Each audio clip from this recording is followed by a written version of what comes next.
কান্দি পৌরসভায় চলছে পুলিশি তল্লাশি। জন্ম মৃত্যু শংসাপত্রে জালিয়াতি রুখতে রাজ্য সরকারের নির্দেশে মুর্শিদাবাদ জেলা জুড়ে শুরু হয়েছে বিশেষ অভিযান পর্ব। বৃহস্পতিবার কান্দি পৌরসভা জন্ম মৃত্যু শংসাপত্র দপ্তরে হানা দেয় কান্দি থানার পুলিশ।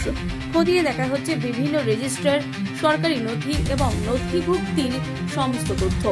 শুধু কান্দি পৌরসভায় নয়, গ্রাম পঞ্চায়েত অফিস, ব্লক স্বাস্থ্য দপ্তর সহ একাধিক সরকারি দপ্তরেও চলছে নথিপত্র যাচাই।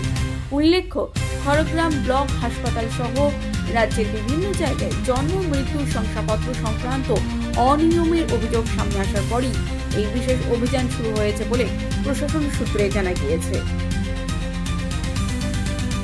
বিষয়টা হচ্ছে জন্ম মৃত্যুর যে রেকর্ড যেগুলো আছে সেগুলো অল ওয়েস্ট বেঙ্গল আমাদের রাজ্য সরকার টোটালটা একটা সরকারি আন্ডারে আনতে চেয়েছে।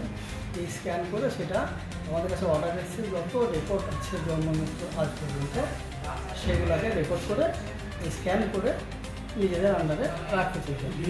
সেই অর্ডারটা আমাদের কাছে এসছে, ভেরিফিকেশনটা হচ্ছে, এর আগেও হয়েছে। তো আমাদের কান্দি পৌরসভার সুরেন্দ্রবাবু এসছেন ভেরিফিকেশনের জন্য, ওনাকে যতটা সাধ্য চেষ্টা করছি।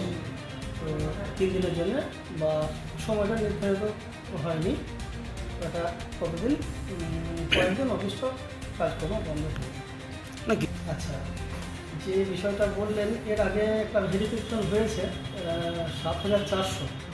তো আমাদের কাছে ভেরিফিকেশন আমাদের 7,400-র মধ্যে এমন কোনো দুর্নীতির অভিযোগ আসেনি, আর এরকম কোনো কিছু আমি পাইনি। তো এখানে সব কিছু ঠিক আছে। আমি এখানকার এসআই সেন্ট্রাল ইন্সপেক্টর, বর্তমানে জন্ম মৃত্যুর রেজিস্ট্রার হিসেবে যোগ হয়েছে। আপনার নাম?